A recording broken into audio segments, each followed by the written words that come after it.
All right, so, um, well, I'll kind of open it up to the floor. Is there a certain indicator that you have more questions about than others, or would you just like me to start from top to bottom? Uh, I'm fine with the top to bottom. I actually just got access to TradingView a couple days ago, so I haven't even looked at what's on there yet. So for me, anything you've got will be useful information. Okay. Um, yeah. So if you're new to TradingView, it is a simple application, but it's one of those things where, just like any software, the more you play around with it, the easier it is to use. You can't really break anything.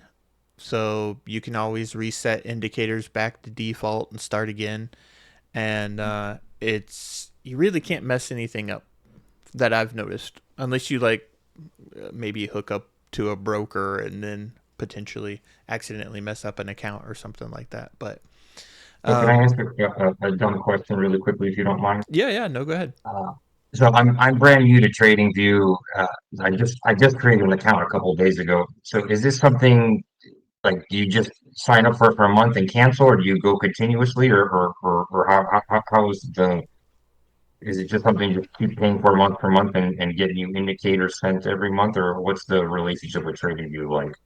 So TradingView, you can sign up for the free account. I don't know. Okay, so you are the Power Law Insider, which means you have access to. So the free version has lets you use two indicators at one time. So Okay. that's the most you can put on your chart. If you have a higher tier version, it will go up. So off the top of my head, I think it's like 2, 6, 10, 25. Um, but once you get up to like the 25, you're spending like $600 a year to use TradingView. Yeah. But you can use two for free. So Okay. to be honest, like you could say you have since you have access to the power law and the PLF, you can just basically remove one and then add it back Uh-huh. afterwards if you would like. So you could be checking out the PLF like this and go, okay, cool, yeah, you've done your TA or whatever you would like, and then remove it off of your chart, and then just put, oh, that's the wrong one, and then put back the other indicator or any other indicator you would like. But that's the Yeah. probably easiest way. Um, there, I'll post a link as well to a TradingView walkthrough that we did. Um, but yeah, you don't have to spend any money for TradingView if you don't want to. It Okay. For does. some reason, I didn't see an option for a free account when I joined, but maybe I missed it. So that's Yeah. fine. I bought the cheaper plan, so it's not a lot of money anyway. Okay. Um, but yeah, so like just we'll do a quick rundown of TradingView as well then. So these are all your drawing and TA tools, and they have the ones with the little arrows beside them. They have drop down menus, so you can kind of find what you're looking for. They don't have any type of search function, so that might be a problem, when you're beginning and stuff like that. But also, if you say you like using the trend line tool, you can put a star beside it, and then once you build up the tools that you enjoy using, you can click this bottom left hand star, and it'll make a little toolbar of all the tools that you've highlighted, you've favorited, I guess you would say, and then it's a little easier to navigate after that. Like these are the ones I use the most, and even even though I like them, I still have to, if I want to go up here, I don't know where they are. I still have to go back and find them again. It's just one of those things where it's if you set it up to be easy, it is a little bit. If you favorite things and create lists of um, assets that you enjoy watching or you want to keep an eye on, that makes it a lot easier instead of having to come into here and then type in ETH every single time. You can have BTC and ETH and different assets and traditional assets. saved. Same thing with the times. You can There's a little arrow. On yours it's probably only has one time frame, but you can come through and star as many as you would like. It'll add it to the top of the bar there. And if they have I don't think they have like a yearly, so you have to do like the 12-month. So I had to come in here and then click on this and then months and then put 12, and I could add a yearly candle.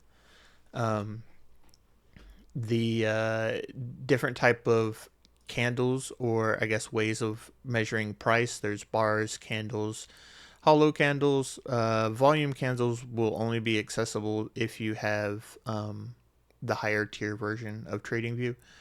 But also, you can favorite these and they'll stay up at the top of the screen.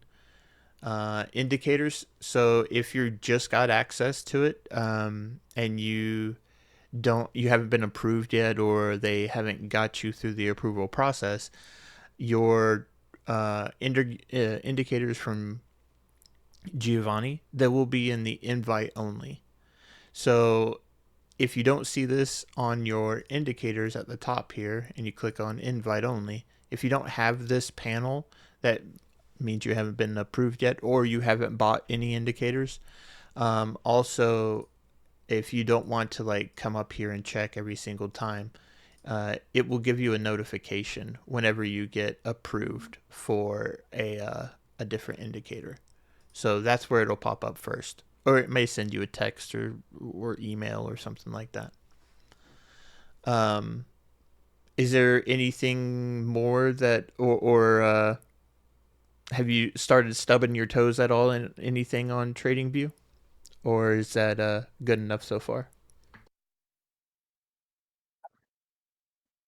For me, it's good enough for now. I'll have to play around with it. I just created the account, and that's as far as I've gotten. So Yeah. it'll take me some time to mess around with it. But one quick question related to this. So is this like, are these indicators, are they continuously updated, or it's just like, do they change from week to week, or is it a kind of just the models getting pushed out there, or how, I guess, how does the Discord channel and TradingView interact or interface? Is there like a regular update that gets done, or how does that work? So the indicators actually update like every day. They're not set in stone or anything like that. So Okay. every single day this updates. So like this price here, it will change Hmm. at, well, for Hmm. me, I'm on the East Coast. It'll change at 8 o'clock tonight when the bar closes. Hmm. And all the indicators like that, they update every single day, or by time frame. So right now I'm on the daily time frame, so nothing will update until the daily close for the indicator wise. Um, the Discord stuff is there's also, let's see, there is a channel that is like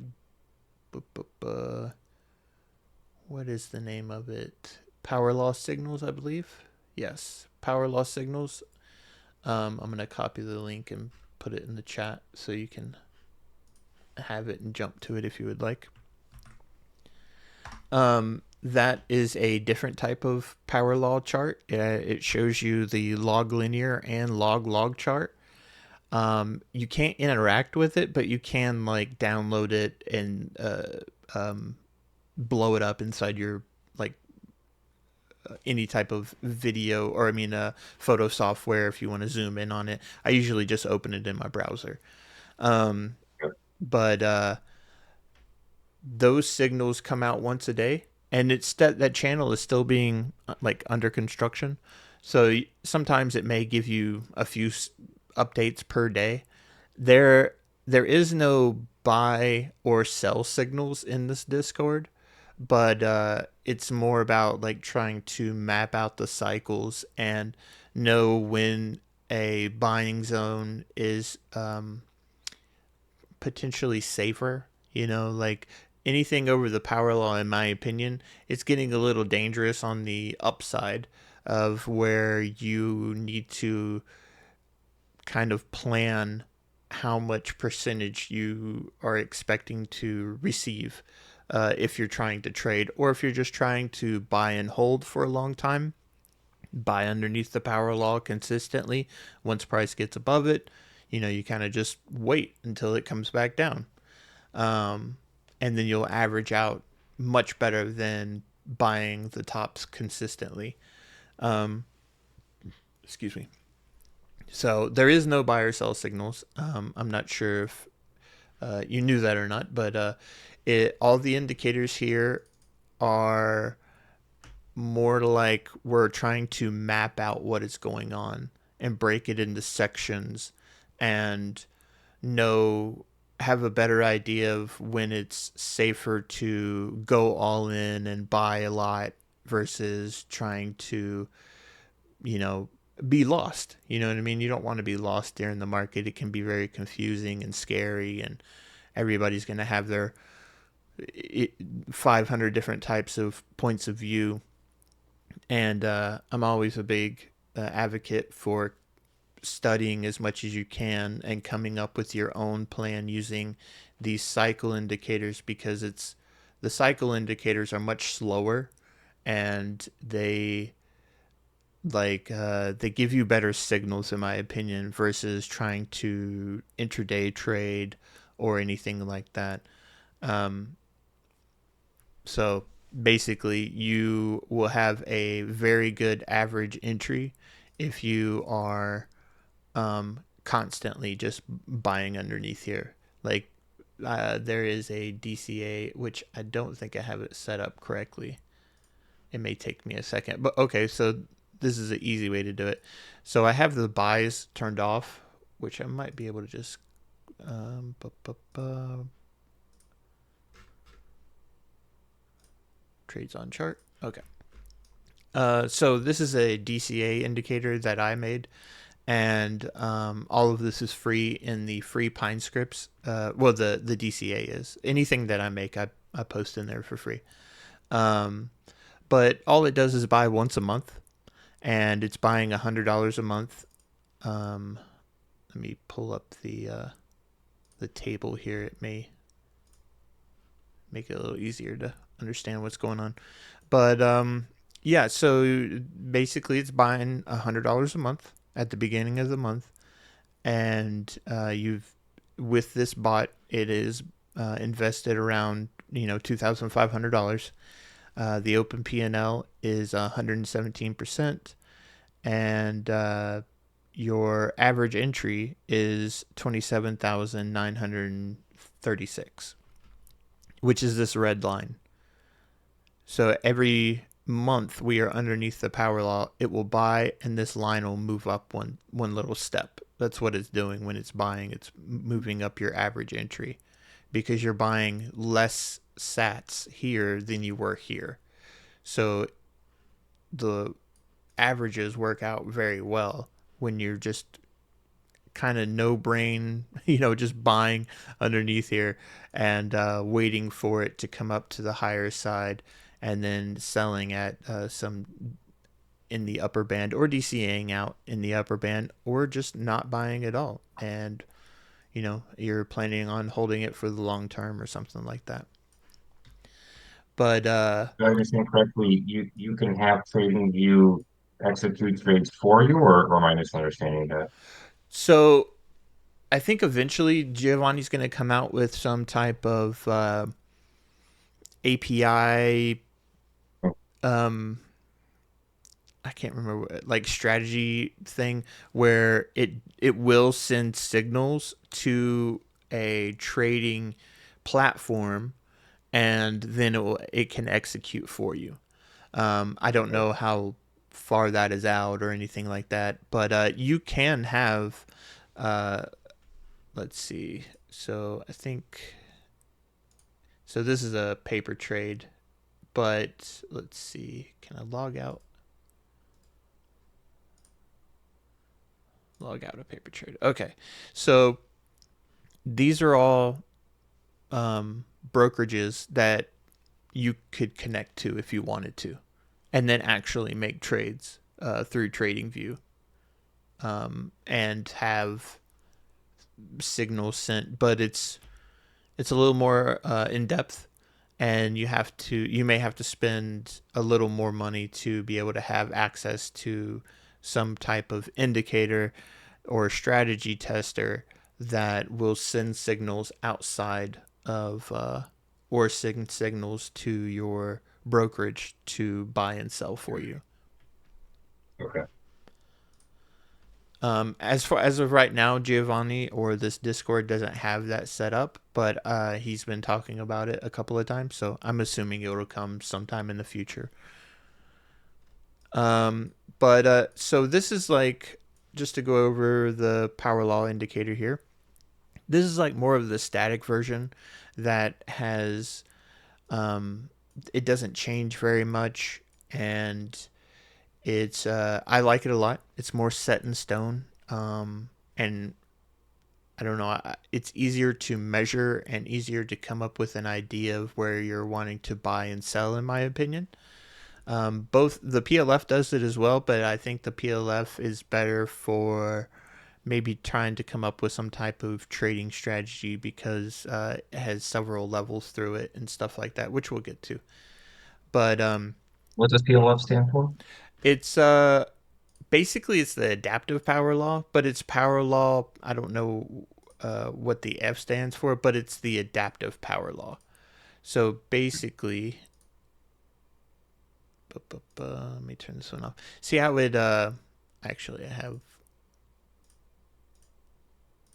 estimated price. There we go. So the PLF is it moves with price more. It's more affected by recent price action. That's why it kind of has this sway to it. And there's and mine is modified a little bit, which you can do the same to yours. I just have a lot of these smaller lines that are in here. I just have them turned off because I've been trying to come up with some type of strategy to, say buy here, sell here, and then come up with like selling levels and stuff like that. But let me get back to this one. But so the this indicator here, the more static version of the power law, it comes with this projection, which is this is the full model price, and it is Giovanni's creation, and he's trying to add into the usefulness of this full model. Going, okay, well, if we have this much return these past few years, it's trying to predict where the next top will be. And you'll see that in the channel that I posted in the Discord and stuff like that, where it kind of shows it out into the future, and we're trying to plan multiple years into the future with this indicator and stuff like that. There, and you can set up. Right now, I have the price in on the line, but I'm going to turn it invisible here for a second, and then we can use, instead of using, I have this set up right now, the power law price.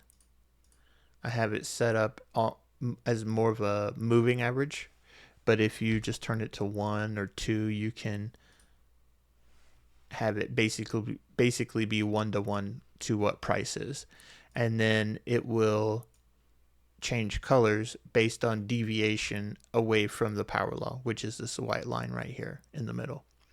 So when it turns red, we're getting a little overheated, we're starting to cool back off, heavy buying zone, and then as we're coming back up, obviously you may not want to buy as much. It's all up to you. You really have to come up with your own plan. No one really knows what's best for you. You know what I mean? I prefer to have it. Oops. I like having it set up as more of a moving average. Or if you just want to see some price smoothed, you can raise it up just a little bit, and you can do this until you get price to almost, like, sometimes it is good to cut out a lot of noise. A lot of price action is noise. In my opinion, this is your buying zone underneath the power law. This is your selling zone above the power law. In my opinion, that's the easiest way to look at it. But to each his own. Um, let's see. I get this back to where I had it, and then let's see. So right now, it looks like we're still quite a bit beneath the power law then, as of today. Yes, sir. Yeah, we're. I think we're about. Man, I think it's like 30%. It may be less now. 15%. Oh yeah, that was over the weekend. We were down almost 30% down. Yeah, but we are. I wouldn't say that we're high or low. To be honest, it feels like we're right on time. Um, let's see. Put the having labels on, and I mean, it seemed, in my opinion, it kind of seems like we're just like this one. You know, this cycle was like picture perfect. It was just chilling down at the bottom, plenty of buying zone, and then ran up like I don't know, I think like 10,000% or something like that. It was something crazy. Uh, oh, 4,000.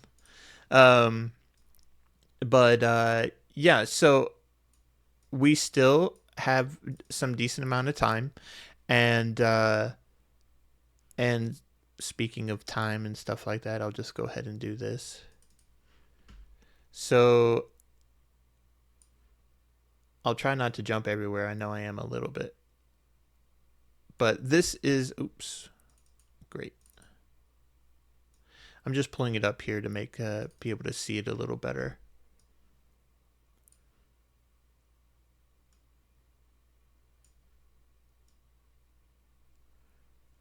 This is the spiral indicator, and basically it is just a clock. Have you seen the normal spiral chart? Yeah, yeah, I think I have. It's yeah, I Okay, believe I've seen that yeah, before. I think I have a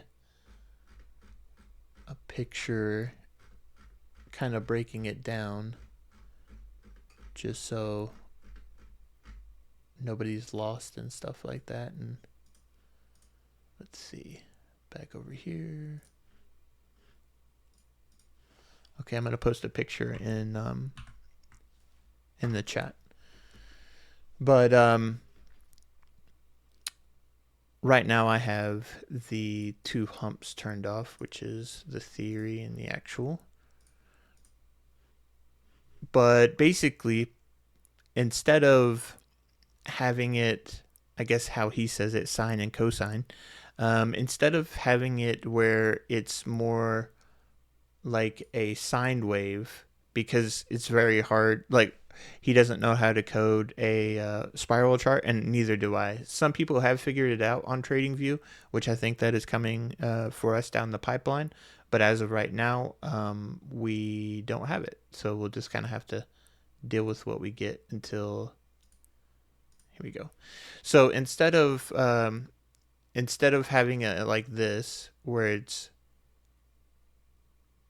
basically going up and down and going below zero and then back above, he made it more like a bouncing ball. And the when the when the ball lands, and these are just yearly markers. So each one of these transitions is 1 year.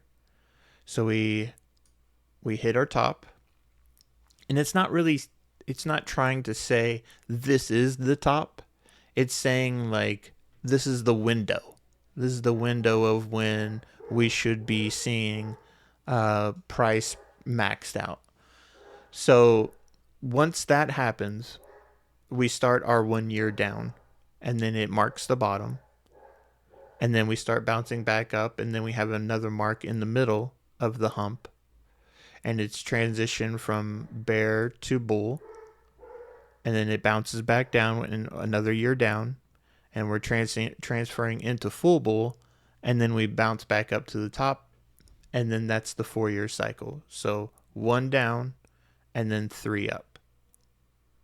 one down, three up.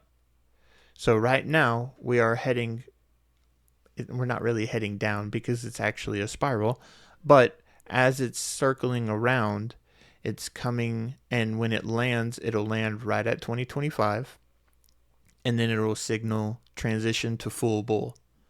So using these time markers and market transitions, we're able to start planning, going, okay, well, we should be seeing a top anywhere from, so Bitcoin has a little clock here, and it says current time 7:37.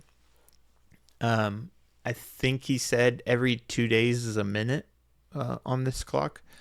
But once the time once Bitcoin gets closer to this area, starting probably from 10:30 to 12 o'clock BTC time, which is basically like, we can do this almost by the colors. So we'll just call 10 o'clock. Basically, we're calling this 10 o'clock, 11 o'clock, and 12 o'clock. Once it hits 10 o'clock, you may want to be looking for your exit strategy to be coming into play, if that's your plan. If not, then potentially you may not want to be buying the oversold area, because you may have to hold it for another 3 years before that purchase is profitable. um, and basically, once this lands, we'll transition into full bull. Hopefully that's when it all goes crazy and we get anywhere from a 200 to $400,000 Bitcoin. No one knows. Don't let anyone tell you that they know where the top is or anything like that. Nobody knows. Um, so there'll be a lot of people that will say, "Oh yeah, the top is going to be this dollar amount." No one knows that. So I take solace in that no one actually knows, and I get to figure it out myself and come up with my own plan. And I don't need a dollar amount top. My exit zone, I guess you would say, is just, there you go. Like anywhere from 117 to 200, or if you're wanting to hold it for a little longer to see, like this is a good DCA out. If you're, or I think our average entry for buying once a month was like 27,000. So our average entry, and then say you started averaging out up here. I mean, that's not bad. If which I don't know where you've been buying, but it's not a bad plan. That's just my plan though. So everybody's gonna have their own individual setup. But yeah, it's just trying to let us know, hey, when are we closer to the bottom? When are we closer to the top? And hopefully that picture of in chat explains a little more of the spiral itself. Basically, I think the bottoms are 3 o'clock and the tops are 12. So if you're looking like at a normal clock face, the top will be 12 o'clock, and then we'll have, a quarter go by, and you have the bottom broken up to 4 years. So everything's like 15-minute wise, I guess you would say. So 12, 3, 6, 9, and so on and so forth. And it just repeats. Let's see. Did you have any question about that? No, I think it makes enough sense. I'll have to spend a day in these kind of studying program for the name for it. Good enough. Thank you. Yeah, yeah, no problem. Um, and so this is the PLF. Like I said, I do have mine changed a little bit, so it's gonna look a little different. The other one has a lot smaller lines in between these areas here. Um, so they are they're basically the same. Oh, sorry, I keep on clicking on all the wrong ones. Um, as you can see, they're very very similar, and they all kind of mark the same important areas. So I guess it's up to your personal preference which one you like looking at more. To be honest, um, I like the PLF because if you're, in my opinion, these are um, basically adaptive support and resistance. In my opinion, you can see that price likes to stick to these zones. Like once we got up in here, it didn't want to go back down. Hit the next zone, came back down, hit the zone, came back down, hit the zone, hit the next one, and it just kept going. And now we're kind of bouncing off this area again here. Um, I think these are great to kind of come up with some kind of trading plan, but haven't got anything set in stone yet.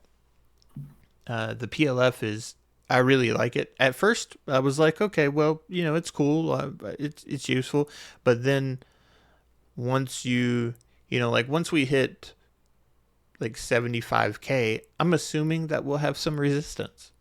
You know, it's just nice to have an idea of like, okay, price may slow down here, or where's a good buying zone. If I'm only buying the dips, I would like to buy underneath the lines. So once we hit a line, I'll try to buy once it falls back below it. Whatever plan you would like to come up with. Let's see. The other indicator is a power law oscillator. And this and you can set it up different ways, which I don't know if it would be better to try to look at it like this or not. It's probably a little easier to see it. Maybe we can relate it to price a little more. Let's see. But so this is a power law oscillator. I enjoy having it set up like this. I've customized the colors. You can do the same as well. Uh, and there's multiple different ways to look at it as well. So I have it relative to the mean, but if you have it relative to the price or to the trend, it's great at marking the bottoms. Same thing here. So the red line is the power law, which it more represents the static version power law than it does the adaptive one. So basically, same thing in my opinion. If you're buying underneath here, if you're especially looking at it this way, like this is the buying zone, and just in my opinion. But yeah, so we haven't even gotten into the overheated area, or like I have mine like white hot. You know what I mean? That's kind of why I have it turned like that, and I've changed the style of those colors. I've made the line bigger to make it stand out more. Um, so you can look at it like this if you'd like to. Um, you might be able to find some type of trend through here. I think it's great at marking and looking at the bottoms. The next version is relative to the price.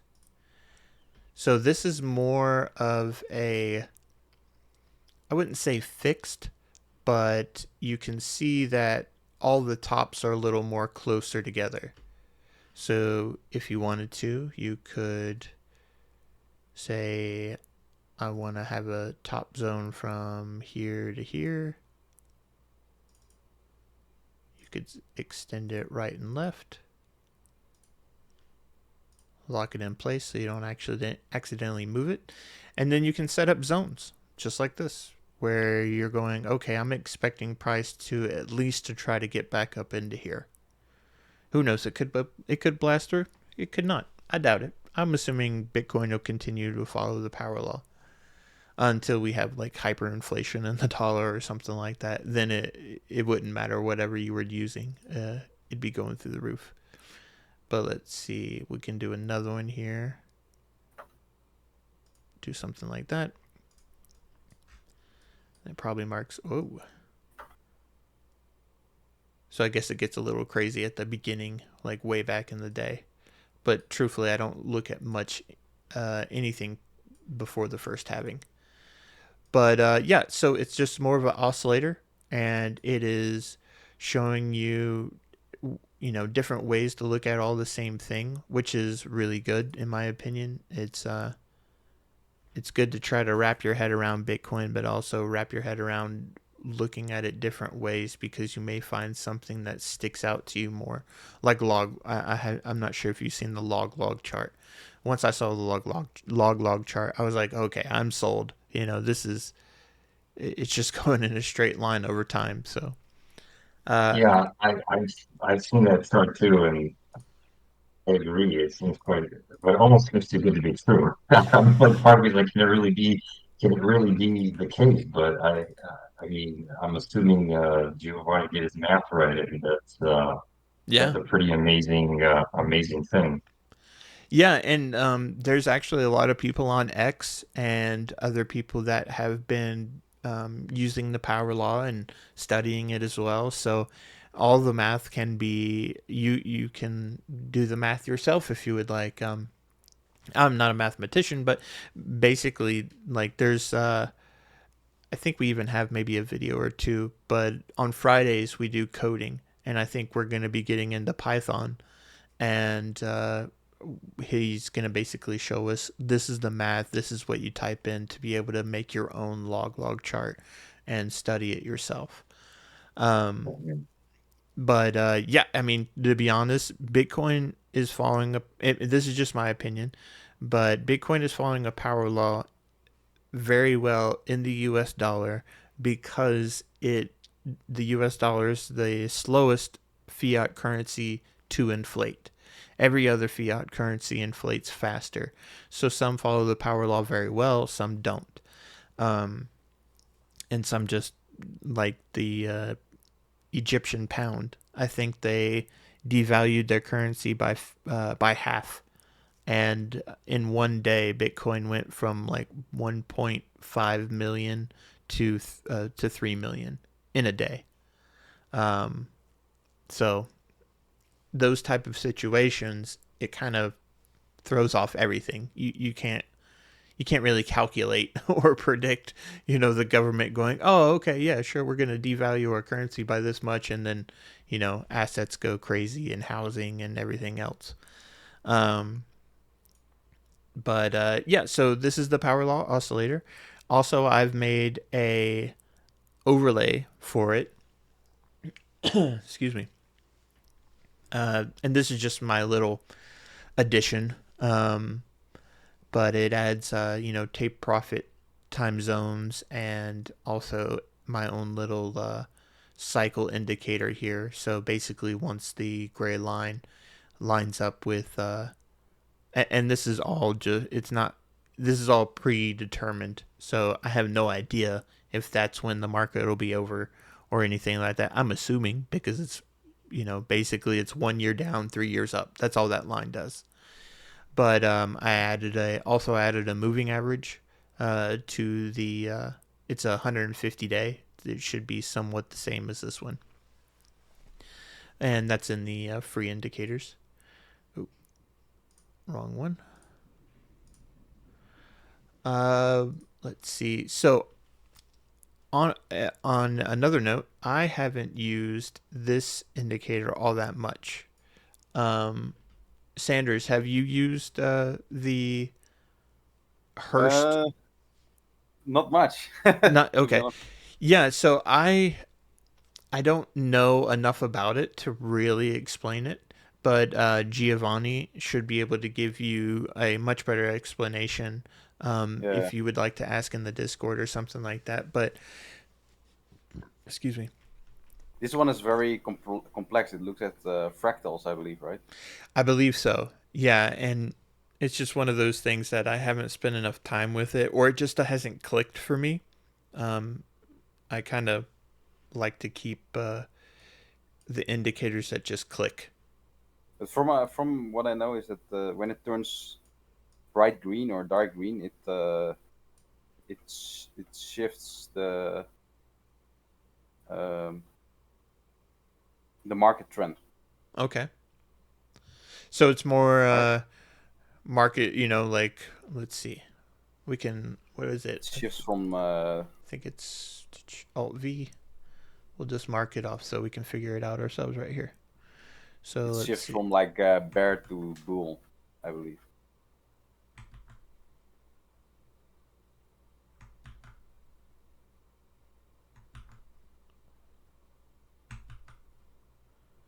Obviously, this is easy to pick out. Well, I'm not looking up top. I'm just kind of marking things out right now, to be honest. But okay. So let's see. What are we going to? So we will So call. when I looked at it, I'd rather play the bottoms, where the indicator bottoms, Mm-hmm. than the tops. Okay. Yeah, that's what I was looking at. But Let's see. Just what did I made it disappear? Let me put another one on here.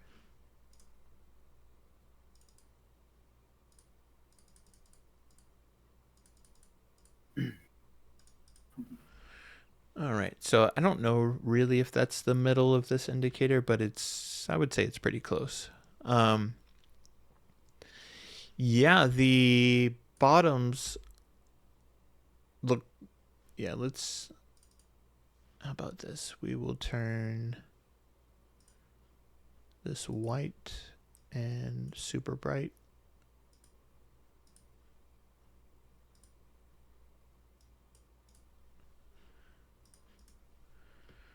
All right.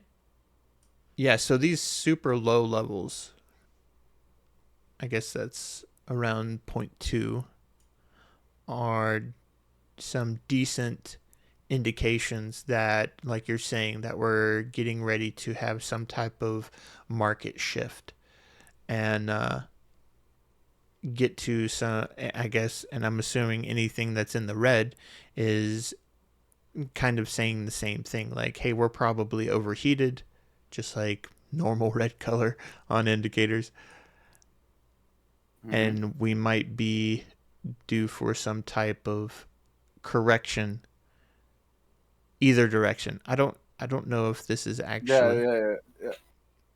Go ahead. I don't really know how to explain this indicator. So Yeah, it doesn't. So I know it, like you said, I know it has to do with fractals, and I know that it actually has a lot of math in it because even when you add it to your chart, it takes a while for it to populate. So yeah. it's definitely doing a lot of calculations in the background. But like I said, it just hasn't clicked for me, so I haven't really dug into it a whole lot yet.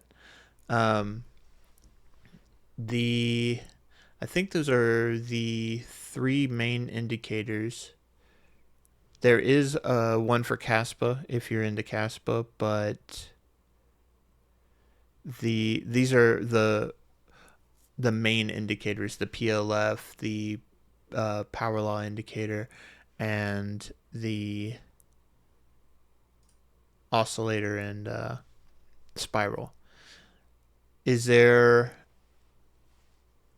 I'm gonna go ahead and just get all the lines stayed. Is there any questions or anything that you would like further explanation on for anything we've gone over so far? Or even you've seen me anything I've done like dragging indicators and putting on top of each other and stuff like that?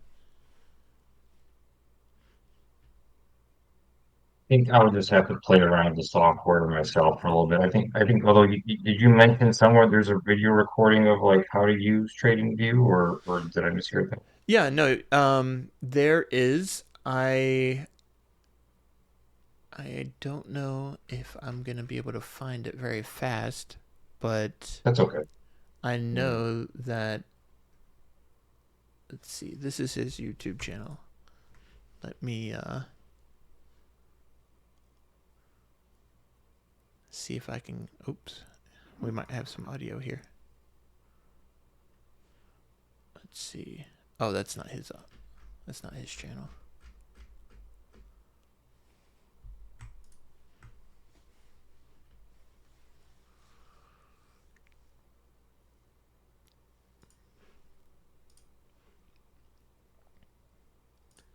videos.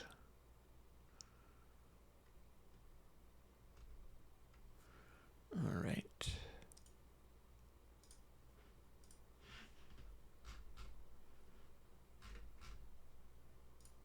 All right, I found the link. I'm gonna post it in the chat here. But it's just me and Giovanni's son going over basically like what the buttons do. You know, kind of what we talked about a little bit here. Um, there's, like I said, don't worry about it too much. Don't worry about like breaking something. You can't really break anything. Um, like even if like the PLF indicator, I will say if you get it set up a certain way you like with the colors and potentially um, like anytime I add it to a chart, I don't really like unchecking all of these boxes. So what you can do is once you get it set up the way you like, you can come down here and where it says default, you can say save as default. And if you, so since, say if you used only the free version, you could delete it off your chart. And then when you add it back, it stays the same instead of going back to the original.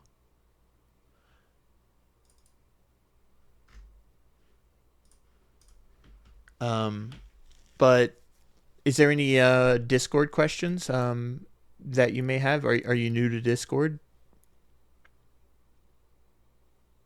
We haven't muted Discord, but that's okay. I'll figure that one. I can figure out all of this. Okay. That's the place and time for spend some time playing around with it. Uh, I do have one question. I don't know if you can answer it or not. If not, that's okay. I can always go elsewhere. But I remember hearing at some point during one of Giovanni's podcasts or something like that, he had mentioned that the value of Bitcoin is in the network as opposed to the utility of the network. Does that, do you know what that's all about or what was meant by that? I guess that's one of the things that I wasn't quite clear on. I don't know if you know the answer. Well, I probably will. I'm probably going to give a different answer than what Giovanni would say. But Okay. if you look at hash rate and when hash rate falls, here, I might, this other chart might be a little more confusing, but this is like more of my trading chart.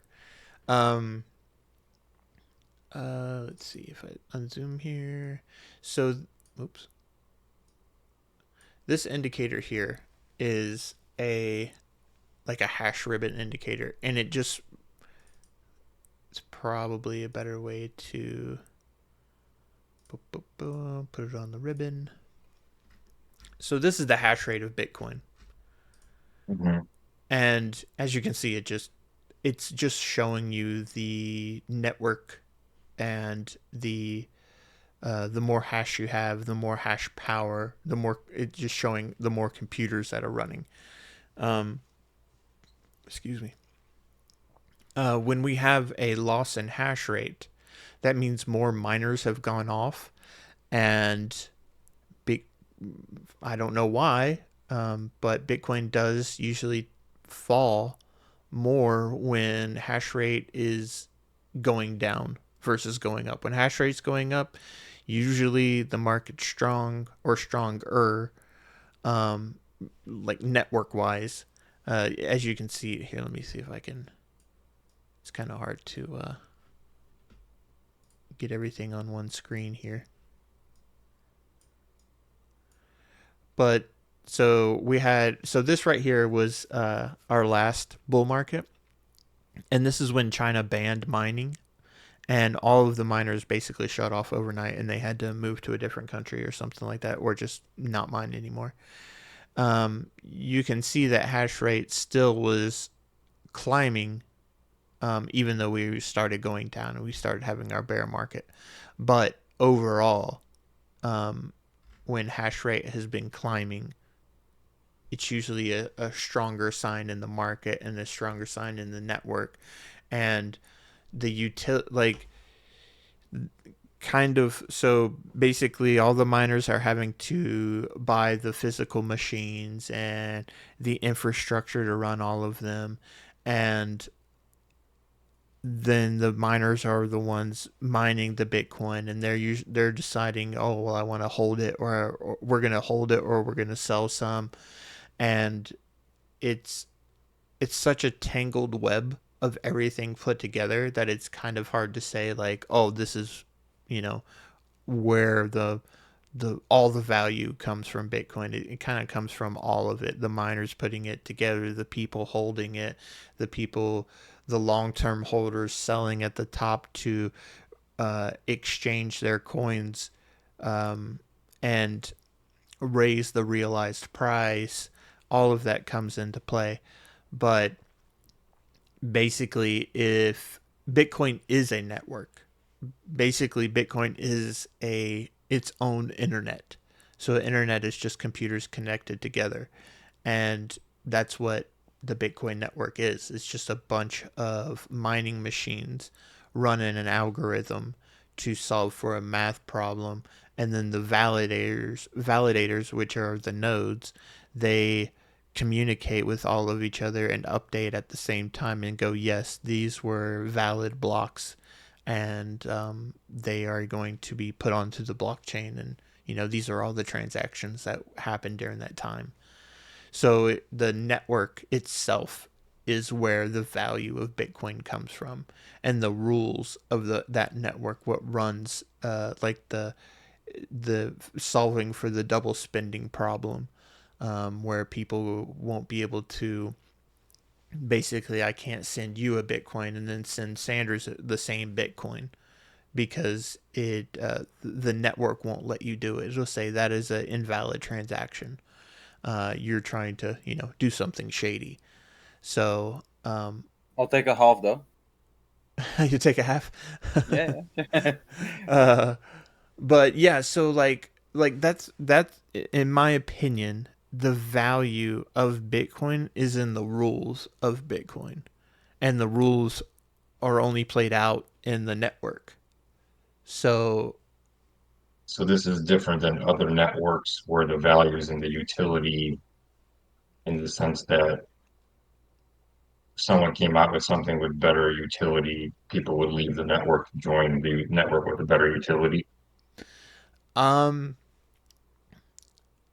I would there's always going to be people that jump ship for something new, but I would say that Bitcoin is valuable because it's like playing. So so in normal finance, you don't know if someone's going to cheat you or not. Mhm. You don't know if, like, just investing in the stock market, it just tracks the money supply. The stock market goes up the same amount of money, is the same amount of how much they print. So basically, kind of you're not standing still, but you're not really getting anywhere. And if you don't invest in anything, you're just losing. I think it's 7% a year is the average devaluation of the dollar. Um, so like Bitcoin is valuable. It's like playing chess, which I'm not a chess person, but if I sit down with you and we play a game of chess, we both know the rules. Say we're both like grandmasters. We both know what each other are allowed to do. I don't have to um I don't have to like guess what you're going to do because I already know all the moves available to you. Even though I may not see some of them, and obviously chess is a game, but they that's kind of what Bitcoin is. Bitcoin is a network, so a financial network to where you don't have to trust anyone because everything is verified. It is a trustless network. Um, if someone sends you Bitcoin and you receive them in your wallet, you don't have to worry that those Bitcoin are valid or anything was wrong with it. Basically, the rules are set up to where you can't cheat each other. So it's taken the I have to trust, say, Sanders to be a good person, not to screw me over in something. So instead of that, we can just do things on smart contracts and through the Bitcoin network to where it takes the human deviancy, I guess, out of it. You know what I mean? It's like you are trusting a set of rules, and those set of rules are valuable because it makes it where you don't have to worry about getting cheated by someone. Like the government can't come in and actually make more Bitcoin. They can try to make more through like futures contracts and paper Bitcoin like that, but there will only ever be 21 million. They're like they can't come in and devalue the the currency. Man, we're almost at like $65,000. You guys see that? Yeah, Yep. It just popped that's up some. Keep preaching, man. But so does that help at all? yeah. No, it does. It does. It's one of those things that I have to kind of mull over for a little while before it sinks in. But I think that helps. Thank you. Yeah, yeah. Like I would say, if you can relate it to some type of game, or it's a rule set. You just okay. So say like the rules of the road, the laws that we are all supposed to follow perfectly. Well, nobody does. You know, there's people that run red lights. There's people that speed. You know, and then it creates all these traffic jams and all this other kind of stuff. Well, if you if we all had robotic cars and no one was actually allowed to touch the steering wheel, then all the cars would operate exactly as they were supposed to. Everyone would be, the light would turn green and the whole row of cars would start going. Versus the light turn, like now the light turns green and you have to wait for the person in front of you to make sure, see if they're even paying attention, and then the first person goes, and then the second person goes, then it's not a green light everyone goes kind of thing, because if we all, it would be nice, everything would get done a lot faster, but it's a system. Bitcoin is a system that is designed to be able to move money across the world at any time of day that you would like, and trust that it will get there without being screwed with, because there's actually no human intervention once you start the transaction. Once you say I want to send this to this person, there's no one in the middle to tell you no, you can't do that. I'm sorry, it's a Saturday. You can move $20 billion if you wanted to right now, without having to ask anyone. It is a total freedom network. You know what I mean? It opens up finance and gives you the power of your own money again. That makes sense. Thank you. Yeah, no problem. Um, I mean, I don't know what else to talk about for the indicators. Um, uh, Sanders, you Yeah, got anything? uh, no, not really. You explained everything well. yeah. No, Thanks. this was a good. This has been a good intro. So I appreciate it. I'll spend some time playing around with TradingView and Discord and try and get myself familiar with all the tools. Sure, and I do. feel free to ask me anytime, any questions. Sure. There's if you are in Discord now, and I think if you go to like just one of the channels, at the top, there's like a little people indicator. All the way at the top, it says show member list. It'll show the mods, and it'll show like Giovanni and his son, and basically everybody else that's in the Discord. But you can always hit any of us up. Okay. Excuse me, for advice. Remember, remember, there's a live session recording channel where you Y- can. yeah, yeah. There's a live session which I will grab the link to it now. And oops. But yeah, you can go back and watch some of the other videos if you want. There, some of them are very long, multiple hours. But and some of them for coding, some of them are for stuff like this for Mondays. Mondays are basically just talking about the indicators and um, stuff like that. Is there anything that you're looking for specifically out of this Discord? Like, are you trying to just understand Bitcoin more? Are you trying to potentially come up with some type of savings plan? Are you trying to come up with some type of trading plan or anything like that? Yeah, so I guess what I would say is that I discovered and got into Bitcoin maybe a couple years ago. Uh, made some, put maybe 5-10% of my money into it because I'm sure you guys know who Michael Saylor is.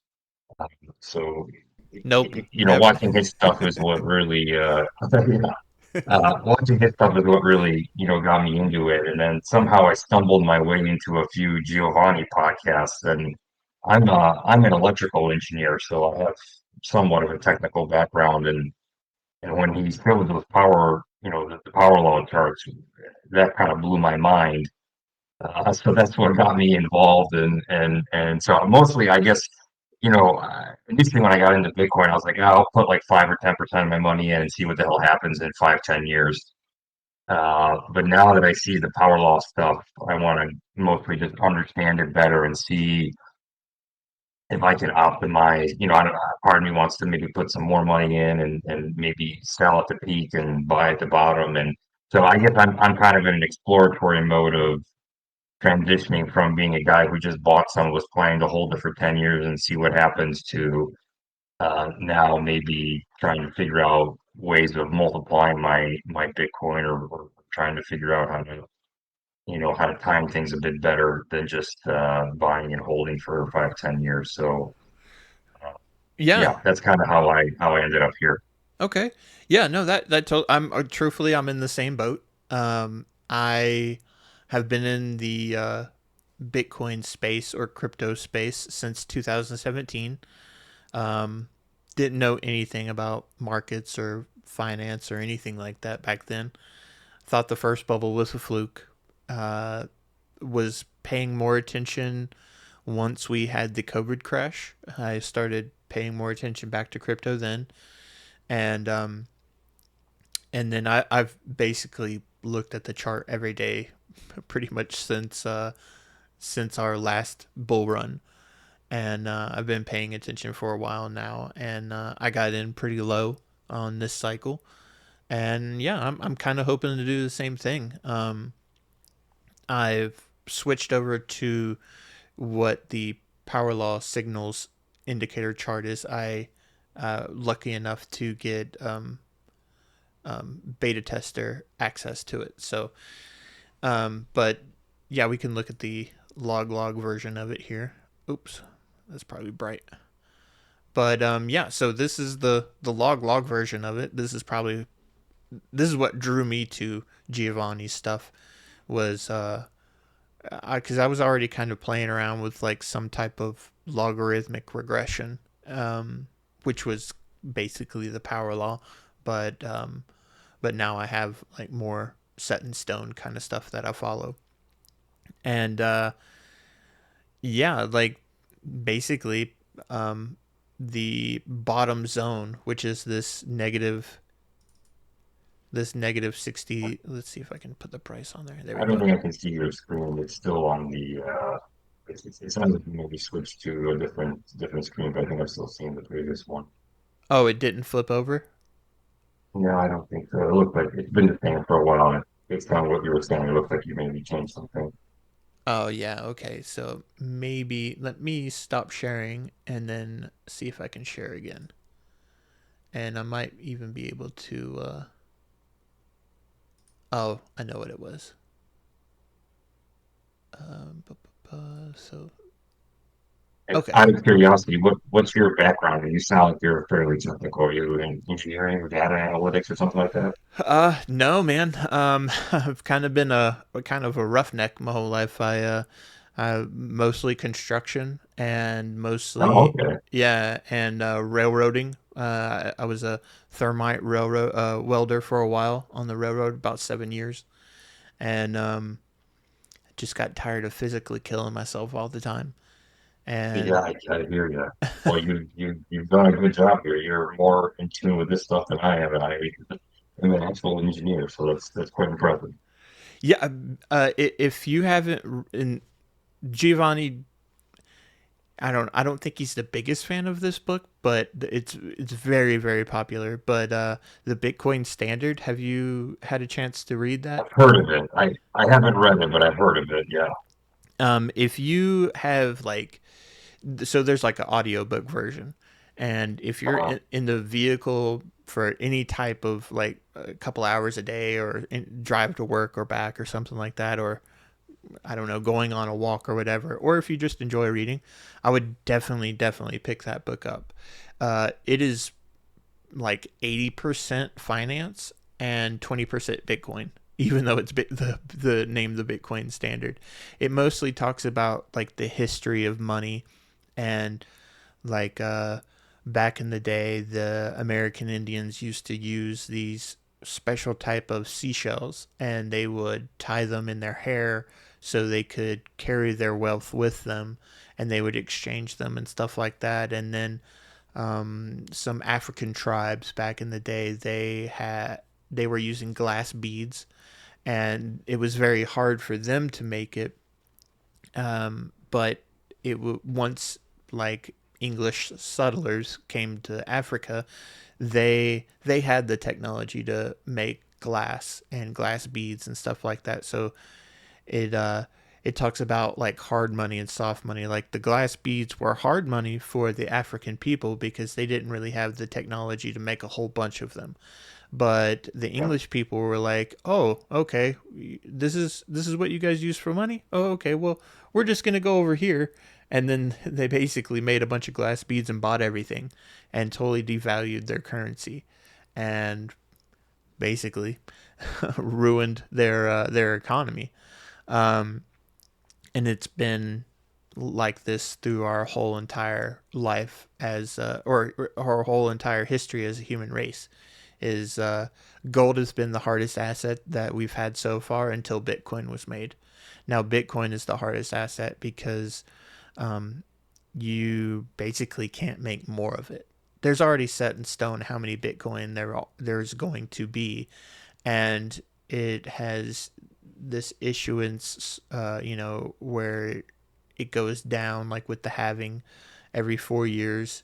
The amount of Bitcoin that miners get every 10 minutes per block gets cut in half, and that's what the halving means. So this past halving, I think it went from 6 point something Bitcoin to 3 point something Bitcoin. And the next halving that we have in 2028, it's going to go from 3 Bitcoin every 10 minutes to 1.5 something Bitcoin every 10 minutes, until so on and so forth until we get to 21 million, which will take forever because it's just going to keep having, you know what I mean? And basically there's I think it's 10 million, excuse me, I'm probably going to get this number wrong, but it's like 10 million satoshis I think in one Bitcoin. So Like that. yeah, Maybe 100 million. yeah. But yeah, so like with the log chart here, I was pretty lucky. I bought like kind of like right in here. I think it was 20,700 before the FTX crash. I kind of wish I would have waited a little more or DCA'd to be able to Hmm. catch a little more of this. But as of right now, if that's it's kind of hard to move your mouse and point at something at the same time. But basically, the support line here that we've never broken, well, like, okay, I guess we could say that we broke it a little bit there and Yeah, came that's very, significantly broken. yeah. Uh, it's been strong enough to say that, this is where the buying zone is. So you could say, you could put both lines in here and, like, this is your extremely low zone, and this is where you're going to want to be buying the most that you can. And then you add the power law here, and this is uh, basically when I can't flip back and forth, or it doesn't make it very easy for you guys to be able to flip back and forth. But basically, that's why I say on the charts that we were talking about earlier, mine just has the 30% down from the power law zone. I just have it turned off. Hmm. And I say Okay. anything below the power law and to the negative 60% line is a great buying zone. Um, And the negative 60% is the support line. That's distinction. yes, yep, yeah. It's Okay. that dotted line down here at the bottom. So I don't know Okay. how well you can see it over here, but it says Hmm. negative 60%. Okay. I see. Um, yeah, and so we will just add a couple of lines here. That's the projection, and there's the waves. So this is the full model price. This white line, and this is Giovanni's proprietary um, guesstimation, I guess you would say, Hmm. of where he thinks the market's going to go. Because we are losing. It's not really losing. I mean, it is losing returns, but it's Diminishing. yeah diminishing. It's so hard It's not because growing as fast as it used to. yeah. Well, back here, and I've related it to like something physical. So back here, like it was like running on concrete. Over here, it's like running on sand. Over here, it's like running in the mud. And over here, it's going to be like running in the mud up to your knees because Yeah. it takes so much more liquidity to keep pushing the market faster. But at the same Hmm. time, like a lot of this has to do with the um, M2 money supply of when they're printing money, when they're like the Bitcoin having lines up with the the presidential election, and I don't know if Satoshi made it that way on purpose or if it was just a happy coincidence. Um, but it kind of lines up with the liquidity cycle. So maybe he had a really good um, estimation of like, hey, I should do this and it'll work better. But but basically, as of right now, we will just turn on all of them. But and let's zoom in a little bit.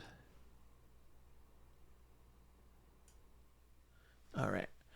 So this is our past two cycles, and this is the Giovanni's projection for this cycle. So, and he even says himself he tried to make it a modest projection to where it would hopefully go above it. He's not saying this is the absolute top. He's saying like this is where the top kind of should be, but who knows? We may get the 300. It may get up into the in between the 150 percent up and the 250% up from the power law. It may land in here. It could land in between the 60 and the 150, where the projection is. I'm assuming it'll go up to the 150, but nobody knows really. Um, I just love the log chart. In my opinion, this is so easy to read and very. You kind of have to just trust that it's going to continue to do what it has done in the past. Well, Um, like basically it's the same thing with the stock market. You just go, okay, well, the stock market's going to go up because they print money, and that money has to go somewhere. So if banks want to return, they're going to invest in housing and companies and stuff like that. So that's where all the money goes. It goes into the stock market, and the stock market goes up, even though that they're devaluing the currency constantly by printing money. And I think that's another reason why Bitcoin goes up. We are, in my opinion, we are witnessing and watching the inflation. So if you're putting your money in, like, say, if you're treating all your Bitcoin as savings, you actually put your money in something that is going up over time versus saving in dollars that goes down over time. Yeah. And you can put your money in several different things, but Bitcoin is the fastest horse in the race. So, or it has been for the past 15 years. Yeah. Okay. Well, thank you very much for your time and your help today. It's greatly appreciated. Yeah, yeah, no problem. Like I said, I'm on here all the time, and I don't mind answering questions. Uh, I Okay. know I know sometimes newer people, they don't want to feel like they're bothering people. It's much easier to ask a question and try and figure it out, and when you get stuck, and Sure. you know, don't sit there and beat your head against the wall if you can't figure something out. All right. I'll definitely keep that in mind.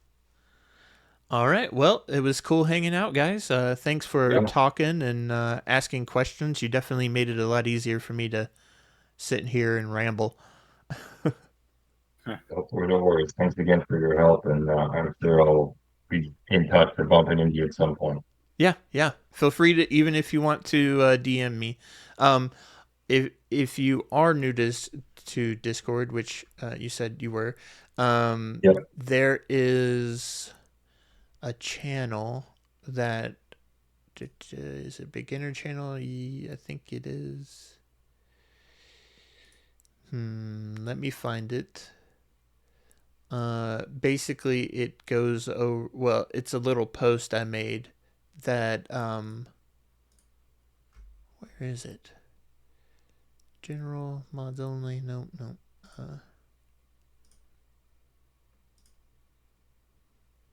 Videos for beginners. Okay, yeah, it is right here. Um, it goes over being setting up. We have a problem with like a couple of scammers in this I've Discord. run into them already, so Okay. I'm gonna post another link here that goes over like settings that you would potentially want to turn on. It's going okay. to make it where no one outside of the Discord can message you. So no random person is going to be able to message you, or should Mhm. not be able to message you. And any message request, well, any message that comes to you will come as a request. And so, like, I sent you a message before we got started when you were having your mic problems. I was trying to let you know that you're like, hey, I could hear you, but but anyways, it's always best to, if somebody's messaging you from the Discord or you think it's someone from the Discord, you can come inside the Discord, find one of their posts, and then like right click on their face or their profile and send them a Yeah. message straight from there. Um, like, let's see. I think, yeah, it's just I clicking on think their. I, Go ahead. yeah, I think I get what you're saying. Just verify it's actually a part of the group. Yeah.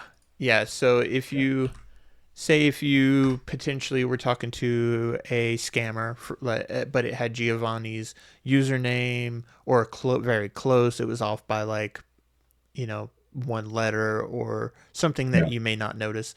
Um, if you come to his profile picture, one of his posts inside the Discord, and then click on his face and then send him a message, and it'll, if you're talking to the real Giovanni, it will just bring you back to your messages. But if you're talking to a fake Giovanni, it will start a new message with the real Giovanni. So you'll go, Yeah. oh, okay, all those messages that I've previously sent were to someone that is not the real person. So Okay. yeah, That definitely, makes sense. yeah, definitely try to stay safe. Don't send your Bitcoin to anybody. There won't be anyone, even Giovanni, will not ask you for any type of donations or secret trading group, whatever. None of that stuff. So um, Okay. it's this Discord is definitely more for growing your knowledge and coming up with your own plan, and just being around Bitcoiners and stuff like that. So, Okay. but All all right. right, Well, guys. I've got to bounce, but thanks again for your time, and I really appreciate it. And I'll be seeing you around, I'm sure. Yeah, yeah, for sure, man. It was very nice meeting you. Yep. All right. Have Take care. a great day.